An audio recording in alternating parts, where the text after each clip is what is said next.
और जब ये सारी बातें हम हो रही हों, तो आपको पता है ना आपको किससे पूछना चाहिए या किससे जानना चाहिए। मैं आपके सामने आज फर्स्ट डे ऑफ 2025 देश के सबसे सुलझे हुए एनालिस्ट, सबसे सुलझे हुए एनालिस्ट भी मैं क्या बोलूँगा, हमारी मेंटोर हैं। हमने उनसे बहुत कुछ सीखा है। जब हम स्कूल में पढ़ते थे या फिर जर्नलिज्म में भी आए, तब से हम देवेना मेहरा को सुन रहे हैं। आज भी देवेना को हम सुनते भी हैं, आप तो उनसे पूछते भी हैं। देवेना मैम, बहुत बहुत शुक्रिया, थैंक यू वेरी मच। नए साल की बहुत शुभकामनाएं। आप इसी तरह से हंसते रहें, मुस्कुराते रहें और हेल्दी और वेल्दी तो आप पहले से ही हैं और आप आगे बढ़ते रहें, ये हमारी शुभकामनाएं हैं। देवेना मैम, बहुत बहुत शुक्रिया, थैंक यू वेरी मच। मैं कार्यक्रम की शुरुआत आपकी इसी हंसी के साथ शुरू करना चाहता हूं कि 2025 के अंदर इन्वेस्टर इसी तरह से हंसते रहेंगे, मुस्कुराते रहेंगे, अच्छे रिटर्न आने जा रहे हैं। शुक्रिया इतनी अच्छी इंट्रोडक्शन के लिए। और 2025 आप सबके लिए और सभी दर्शकों के लिए भी सुखमय हो, मंगलमय हो, धन धान्य से पूर्ण हो, सब स्वस्थ रहें, खुश रहें, शांत रहें। जहाँ तक बाजार का सवाल है, मैं एक साल का तो मैंने कभी एस्टिमेट दिया ही नहीं कि इंडेक्स एक साल में कहाँ जाएगा। लेकिन अगर आप मीडियम टर्म देखें तो मेरा जो मानना है कि जो बड़े स्टॉक्स हैं, जो मेन इंडेसेस हैं, उसमें कोई खास खतरा मुझे नहीं नजर आता। आप लॉन्ग टर्म रोलिंग रिटर्न्स भी देखें कि 5 साल 10 साल के जो रिटर्न होते हैं, उसमें कहीं भी ऐसा नहीं है कि बहुत ज्यादा अति हो गई हो। कि जब वो बड़ा क्रैश आता है तब वो अति के बाद आता है।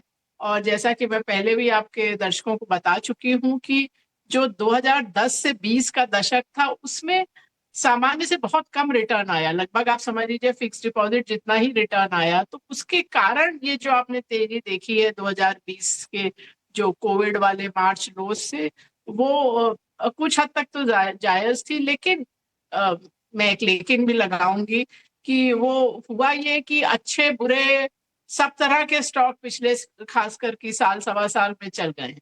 तो वहां पर अगर आपने पैसा बनाया है जहां पर फंडामेंटल नहीं है, उस तरह की चीज है, तो वहां से आप निकल के थोड़ा कंजर्वेटिव पोर्टफोलियो में रहिए। ये मेरा जो मेरी राय है वो ये है कि बाजार में निवेशित रहिए। अपना 100% निवेश तो खैर आपको स्टॉक मार्केट में नहीं करना चाहिए, लेकिन जो भी आप इक्विटी में लगाना चाहते हैं उसमें निवेशित रहिए, लेकिन थोड़ा कंजर्वेटिव रहिए। देवीना जी, गुड और अपनी मॉर्निंग। एक्सपेक्टेशन भी थोड़ी कम करिए। ये भी आजकल मैं सुनती हूँ, लोग आते हैं कि मैं खाली 25-30% सालाना रिटर्न बहुत है, आप 3 साल में पैसा डबल करके दे दीजिए। मैंने कहा वो हुआ है, लेकिन मैं ये नहीं कह सकती कि हर 3 साल में मैं वो कर पाऊंगी। तो ये आप थोड़ा सा अपना एक्सपेक्टेशन भी कम करिए कि बाजार ऐसा नहीं है कि आपको हर साल 30% दे के जाएगा। देवीना जी, आपने बिल्कुल सही कहा कि इमेच्योर एक्सपेक्टेशंस जो हैं वो एक तरह से लोगों को बेहद परेशान करते हैं। Good morning to you, a very happy new year to you and your family. Thank you so much अपना समय हमें देने के लिए। और देवीना जी, जब आप जैसे बाजार के दिग्गज हमारे साथ जुड़ते हैं तो सबसे पहले हमारा गोल यही होता है कि हमारे व्यूवर्स को हमारे माध्यम से आपकी एडवाइस जो है उन तक पहुंचा पाएं। सबसे पहले तो बाजार में काफ़ी ज़्यादा कमोशन, काफ़ी नॉइज़ दिख चुका है, क्योंकि ढेर सारी चीज़ें हैं जो कि पोटेंशियल इन्वेस्टर्स को कंफ्यूज भी कर देती है, जैसे कि न्यू एज कंपनियों का आ जाना। ऐसे में न्यू एज कंपनी पर भरोसा रखें या फिर ट्रेडिशनल सेक्टर्स पर भरोसा रखें, मिड कैप पर भरोसा रखें या लार्ज कैप पर भरोसा रखें, और इन सब में डाइवर्सिफिकेशन की इंपॉर्टेंस को व्यूअर्स भूल जाते हैं। सो व्यूअर्स के लिए एडवाइस क्या होगी और सेक्टर स्पेसिफिक 2025 के लिए आउटलुक क्या होगा आपकी तरफ से? कि एक तो एडवाइस में अगर बहुत संक्षेप में बोलूं तो इस साल अगर आपको कुछ रेजोल्यूशन करना है जो आपको 365 दिन नहीं देखना पड़े, तो एक तो आप सोच समझ कर एसेट एलोकेशन करिए कि कितना इक्विटी में, कितना फिक्स्ड इनकम में, कितना गोल्ड में, सोने में, कितना रियल एस्टेट में। वो दूसरा चीज रिस्क मैनेजमेंट हमेशा करिए। तो शेयर मार्केट में जब भी पैसा लगाएं तो स्टॉप लॉस जरूर रखें। और दूसरा, आपने जो डाइवर्सिफिकेशन का नाम लिया कि सेक्टर, अगर आपके पास समझ लीजिए 15-20 स्टॉक भी हैं, लेकिन वो 3 ही सेक्टर में है, तो वो लगभग उसी तरह से है कि आपके पास 3 ही स्टॉक हों, क्योंकि अधिकतर सेक्टर के स्टॉक एक साथ ही चलते हैं, एक साथ ही गिरते हैं। तो थोड़ा डाइवर्सिफाइड रखिए, वो भी एक रिस्क मैनेजमेंट का खास स्तंभ है। तीसरा चीज है, इस साल ग्लोबल डाइवर्सिफिकेशन जरूर करिए। और ग्लोबल डाइवर्सिफिकेशन का ये मतलब नहीं होता कि जो आपको 5 स्टॉक का आपको नाम मालूम है नैस्डैक में वो खरीद ले। ग्लोबल मतलब ग्लोबल। और चौथी चीज है, निवेश करना शुरू करें। और जो आपने सेक्टर का नाम लिया, अब देखिए, हम जहां तक हमारा पीएमएस है, हम हर तिमाही पे एक बार उसको बेस जीरो से देखते हैं। बेस जीरो का मतलब कि हम देखते हैं कि आज हमारे पास कैश हो, पैसा हो, तो हम कहाँ निवेश करेंगे। भूल जाते हैं कि हम क्या अभी हमारे पोर्टफोलियो में है। और उस तरह से ऑफ कोर्स एक तिमाही से दूसरे तिमाही ऐसा नहीं कि बिल्कुल ही बदल जाता है। 80-90% स्टॉक तो वही रहते हैं, पर हम लोग देखते हैं इस लिहाज से है। तो अभी 10-15 दिन में वो नया रिबैलेंस होगा, तो हो सकता है कुछ बदलाव हो। पर अभी जहां हम लोग ओवरवेट हैं वो एक फार्मा और हेल्थ केयर, दूसरा आईटी सर्विसेज, और तीसरा ऑटो कंपोनेंट्स है। लगभग पिछले 6 महीने में थोड़ा केमिकल स्टॉक भी ऐड किए हैं, शायद उसमें ओवरवेट पता नहीं है कि नहीं, लेकिन केमिकल में तो सब आपको स्टॉक बाय स्टॉक जाना पड़ता है। वो पूरा सेक्टर में बहुत अलग अलग तरह की कंपनियां रहती हैं।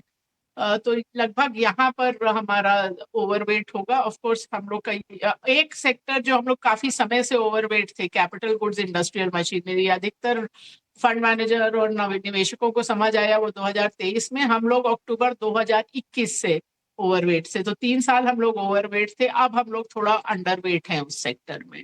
तो वो एक बदलाव रहा था पिछले रीबैलेंस में। पर अभी ये स्थिति है।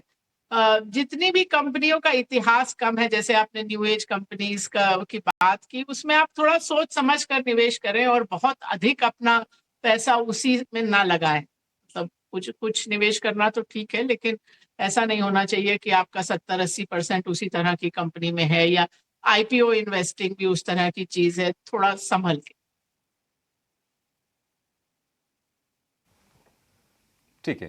देवना मैम, बहुत शुक्रिया आपका और बहुत शुभकामनाएं आपको नए साल की। अभिषेक बोल रहा हूं मैं नोएडा स्टूडियो से। मैम, आप भी कह रही हैं कि थोड़ा सावधान रहें, थोड़े सतर्क रहें, और बाकी हम एक्सपर्ट से बातचीत कर रहे हैं तो यही व्यू निकल के आ रहा है कि 2025 में बहुत लंबी चौड़ी उम्मीदें नहीं करनी चाहिए। थोड़ा सा एसेट एलोकेशन बड़ा क्रूशियल हो जाएगा। मैम, ये जरा बताइए कि कौन से वो स्पेसेस हैं और जहां से दूर रहना है। और दूसरी चीज, अगर किसी को सेफ्टी की तलाश करनी है, वैसे तो हमेशा इक्विटी की ही बात करते हैं, क्या कुछ पैसे गोल्ड में, डेट में डालने की भी आप सलाह देंगी ये 2025 में? ये मैं खाली सलाह 2025 में नहीं दूंगी। मेरी हमेशा ही ये सलाह रहती है कि आप एसेट एलोकेशन थोड़ा सोच समझ के करें। और इसीलिए मैंने बोला कि मेरे हिसाब से न्यू ईयर रेजोल्यूशन भी एक ये होना ही चाहिए कि आप डेलिबरेट तरीके से सोच समझ कर एसेट एलोकेशन करें। और किसी को भी 100% इक्विटी में कभी नहीं होना चाहिए। मैं आज की बात नहीं कर रही हूँ, मैं कह रही हूँ कभी भी नहीं होना चाहिए। कई बार लोग मुझे भेजते हैं कि मैं 25 साल की हूँ, अच्छे जॉब में हूँ, तो मैं 100% इक्विटी में लगाऊं। नो, 100% आप इक्विटी में नहीं लगाइए, क्योंकि कभी ना कोई अप्रत्याशित खर्चा आ सकता है। आपकी नौकरी जा सकती है, आपको और पढ़ाई करनी है, घर में कोई बीमार हो गया, घर खरीदना है, तो बहुत सारी चीजें होती हैं। तो इसलिए एसेट एलोकेशन में फिक्स इनकम भी होना चाहिए, गोल्ड भी होना चाहिए। लेकिन जहां तक आपने सोने या गोल्ड की बात की, लोग समझते हैं कि ये बड़ा सेफ एसेट है। लेकिन अगर आप डॉलर में देखें तो गोल्ड बिल्कुल भी सेफ एसेट नहीं रहा है। उसमें भी उतने ही उतार चढ़ाव आए हैं। इक्विटी जैसे ही आप समझ लीजिए, जो 1982-83 में जो सोने का भाव था, वहां से डॉलर में वो 60% घटा। वो भाव 20-22 साल बाद वापस आया। उसके बाद जो नया हाई था, वहां से 40% घटा। तो हम लोग को क्यों सोना अच्छा लगता है? क्योंकि रुपये में उसका चार्ट ठीक लगता है। तो ये कारण, हमारी दादी नानी गलत नहीं थी सोना खरीदने में, क्योंकि उस समय वही एक चीज थी जिससे आप करेंसी को हेज कर सकते थे, कि जो रुपया घटता जाता है डॉलर के बनस्पत, उसमें आपके पास खाली सोना ही एक मात्र विकल्प था। लेकिन आज वो स्थिति नहीं है कि आपके पास खाली सोना ही है। आप ग्लोबल डाइवर्सिफिकेशन में अब लिबरलाइज्ड रेमिटेंस स्कीम जो है आरबीआई की, काफी जेनरस है, तो आप और चीजों में भी निवेश कर सकते हैं ग्लोबली। तो आपको सोना रखना चाहिए, लेकिन बहुत बड़ा आपके पोर्टफोलियो का भाग नहीं होना चाहिए। और जहां तक इक्विटी का सवाल है, जैसा मैंने बोला, जो आप रखते हैं, थोड़ा सा कंजर्वेटिव रहने का समय है।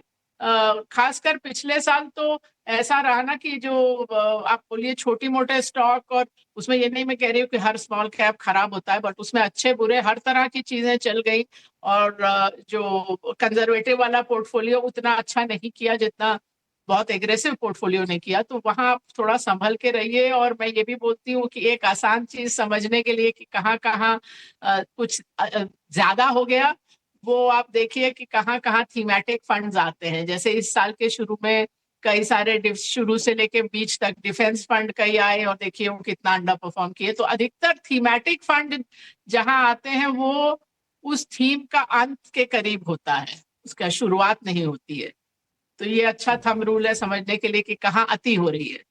एब्सोल्युटली। सो बेहद सावधानी से एसेट एलोकेशन करें और सिर्फ इक्विटीज ही नहीं, एसेट क्लासेस को देखें और उसके बाद डाइवर्सिफिकेशन की इंपॉर्टेंस को भी समझें। Devina ji, before we let you go, एक ऑन अ लाइटर नोट आपसे ये सवाल होगा।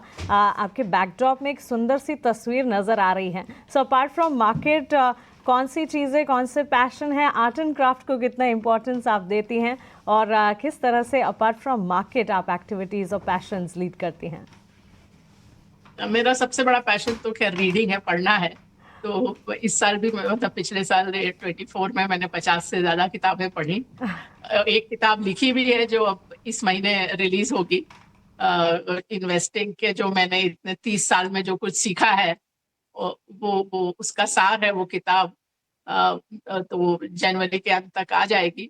और जहां तक आर्ट एंड क्राफ्ट का आप साल भर पहले पूछती तो मैं बोलती मैं तो इससे बिल्कुल दूर हूँ। मुझे तो स्कूल में मैं आर्ट में लगभग फेल होने की कगार पे रहती थी, 10 में से 4 नंबर मिलते थे।